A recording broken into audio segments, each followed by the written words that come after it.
All right.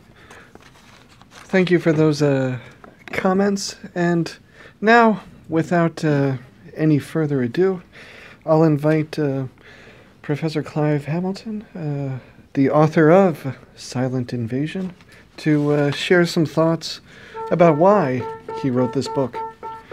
Thank you.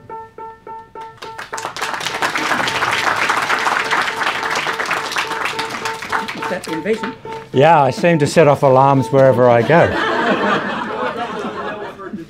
It's a bell for a parliamentary division. As if we didn't have enough divisions already. It won't last. Yes. All right, so look, first of all, I'd like to express my deep gratitude to Justin Field, MLC, for having the courage under great pressure to book this room and host this session today. Yes. Secondly, I'd like to thank the Australian Values Alliance for organising the event and demonstrating that there is very wide support within the Chinese Australian community for a proper and full discussion of the influence of the Chinese Communist Party in this country, a discussion that has been suppressed for too long. So thank you to the Australian Values Alliance. I'd like particularly to thank Associate Professor Fong Chong-yi. As you know, he's a man of great courage, who's really put himself in great danger in order to pursue human rights and to expose the kinds of abuses going on in the People's Republic today. And lastly, I'd like to thank you all today for coming along. I think I mean, you only have to be in this room today to realise that the accusations against me and my book that it's racist and xenophobic are really completely ridiculous. In many ways, I wrote this book for you. Well, why were publishers in Australia unwilling to publish this book, Silent Invasion? Well, as you know, my usual publisher, Allen & Unwin, pulled out of publishing at the last moment, citing its fear that Beijing would retaliate against it by cyber attacks or perhaps by sponsoring litigation that would be hugely costly to the company. And other publishers took fright as a result. No, the interesting thing is no threats were actually made to Allen & Unwin or the other publishers who pulled out. It's the shadow now cast over Australia by the Chinese Communist Party that proved dark enough to frighten the Australian publishing industry out of publishing a book critical of the Communist Party. That is, of course, with the noble exception of Hardy Grant and its principal Sandy Grant, who had the courage to publish this book so we could all read it. Well, despite attempts to silence me, I, as an Australian, particularly an Anglo-Australian, am very privileged in my access to free speech in a way that most Chinese Australians are not. Alex Josky, my researcher for this book, who is himself of Chinese heritage, he wrote an article last month published in the New York Times where he said that as Beijing interferes in Australian society, as that interference intensifies, the voices of the Chinese Australians alarmed by Beijing's encroachment are being drowned out by an aggressive Chinese government campaign to silence critics here in Australia. And of course, strategic analysts and China experts around the world have drawn the very same conclusion. You might have seen the New York Times report a couple of weeks ago that Taiwanese workers at Sydney restaurants have been sacked from their jobs because when they were asked whether they believe Taiwan belongs to China, they had the courage to say no. And so they were fired from their jobs. And it only takes a few examples like this to send a very strong signal to all Taiwanese people in Australia that they have to keep their views to themselves if they go against those of Beijing. This is a fundamental violation of democratic principles in this country. Now, over the last 15 or 20 years, Chinese Australian voices critical of Beijing have been quietly silenced and marginalised in Australia, once quite vocal pro-democracy activists, those calling for Tibetan autonomy, and persecuted Falun Gong practitioners, their voices are barely heard nowadays. And in my book I go into some detail about how this came about. After Alan and Unwin pulled the publication of my book, a number of people approached me with some really quite disturbing stories. One Melbourne businessman, a retired businessman, who has for years been taking in Chinese students as lodgers while they study here in Australia. He said he was walking through the CBD, the city in Melbourne, with his latest student, and he noticed that there was a Falun Gong practitioner collecting signatures on a petition. And he said to her, well, let's go over and sign. And she said, no. She begged him not to go over to the Falun Gong man with the petition. And he kept on walking while he went over and signed the petition. 2 weeks later, that student's parents back in China had the Ministry of State Security knocking on their door. They were warned to keep an eye on their daughter, who was creating trouble in Australia. Now think about that. It means that Chinese authorities in Australia are monitoring Falun Gong practitioners wherever they go, on the streets of Sydney and Melbourne, and photographing anyone who interacts with them. And they can identify any ethnically Chinese person and then put them on a watch list at the consulate. When dissident writer and Nobel Peace Prize winner Liu Xiaobo was dying in a prison hospital, the Melbourne street artist Bard Yu Chow painted a very moving picture on the wall of a lane in Melbourne, Hosier Lane, very famous. You should go there next time you're in Melbourne. And when Liu Xiaobo died, this picture on the wall, this mural that Bard Yu Chow had painted, became a kind of shrine for those people who revered this Nobel Prize winner, Liu.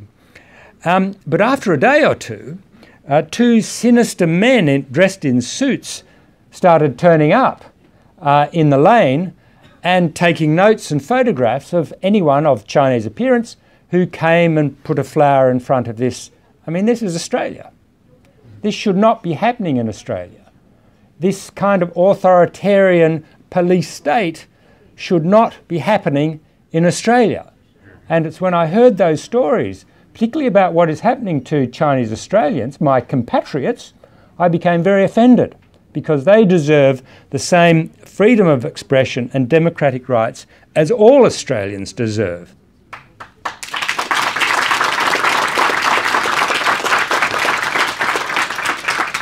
Now, it's very important to understand that the effect of Beijing's suppression of critical voices in the Chinese Australian community is not confined to pro-democracy activists and Tibetan autonomy supporters.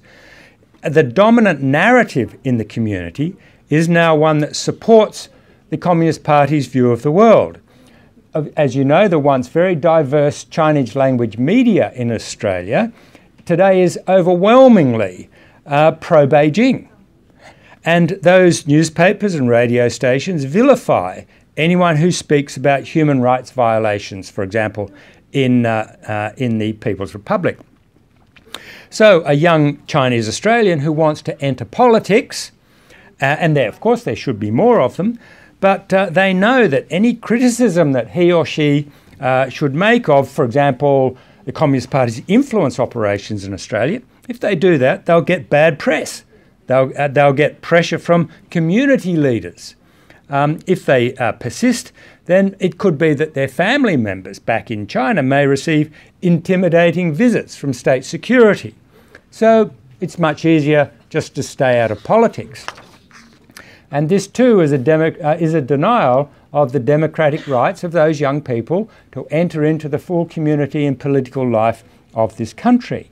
It also means that Chinese Australians who are critical of the Communist Party have no representation in Parliament.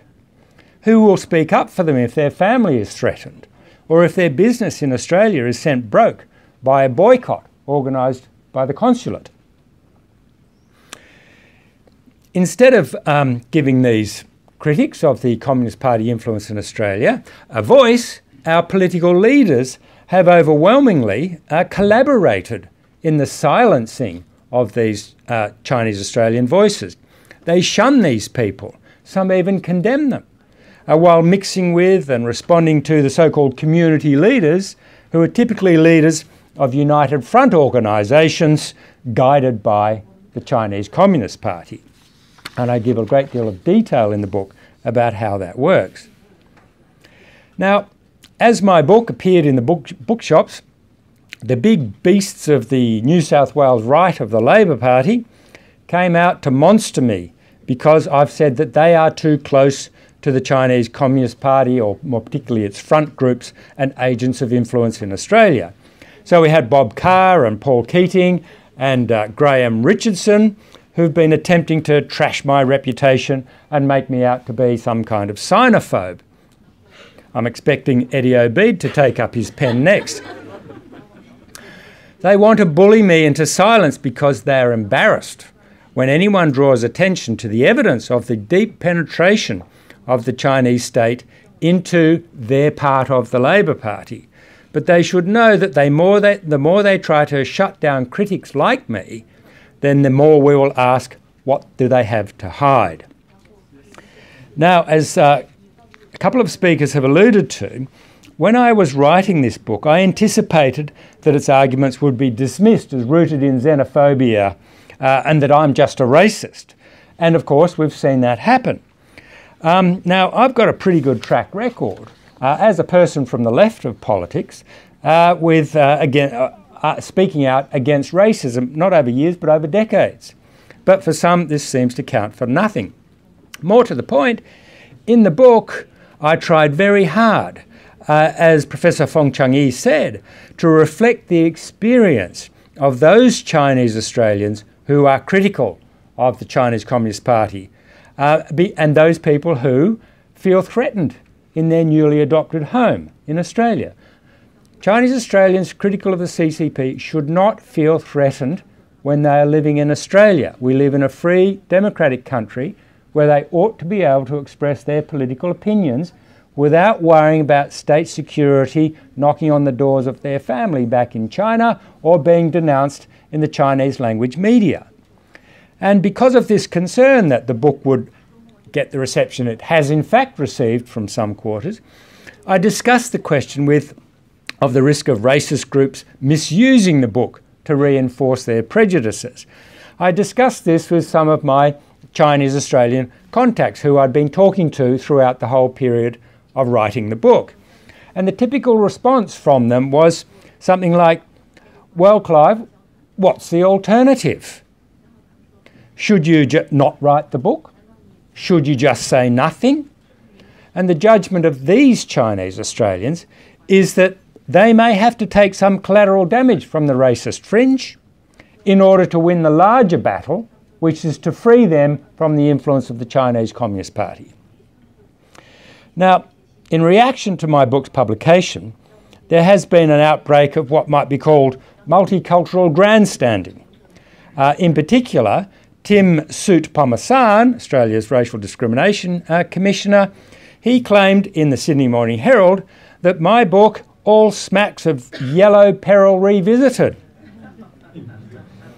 And using the most cynical examples of cherry-picking that I've ever seen in my life, what he does is exactly what I warned about right through the book.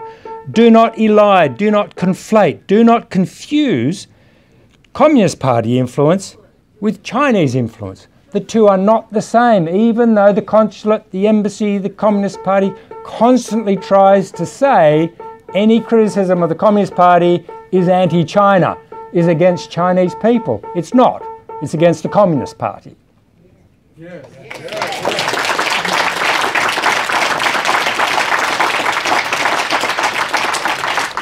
Now, one of the things that, and I'll finish, Mr. Chair, in 2 minutes. One of the things that I took the greatest objection to in Tim Soutphommasane's article was where he dismisses, and I don't suggest you go back and read it again once you've calmed down, as I did. He dismisses the alarm expressed by some Chinese Australians, actually many people in this room. He dismisses your concerns about CCP influence in Australia by suggesting that your views just conveniently confirm the prejudices of others. And for me, for someone like Tim Soutphommasane to join in the silencing of Chinese Australian voices critical of the Communist Party, to me this is completely unforgivable. Yes.